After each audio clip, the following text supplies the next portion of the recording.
Hoy, Kiray! Matulog ka na! Opo, inay. Pangit-pangit mo pa. Pag ako nagkaroon ng jowang gwapo, huyo ka sa akin, inay. Gwapo-gwapo. Di ka nga marunong mag-toothbrush. Paano ka magkakajowa? Ito na nga po, matutulog na po. Ay nako, makapatugtog na nga lang para mabilis akong makatulog.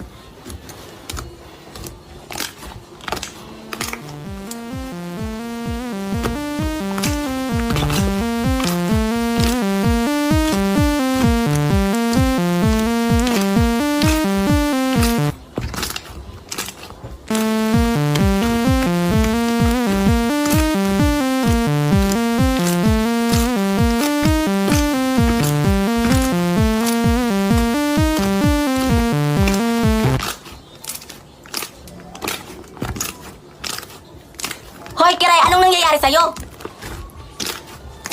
Tayo, nag-i-imagine na nga lang yung tao. Sisirain pa ni inay. Oh, ayan. Umi-epekto na. Hindi ka na naman kasi umiinom ng gamot tuwing gabi.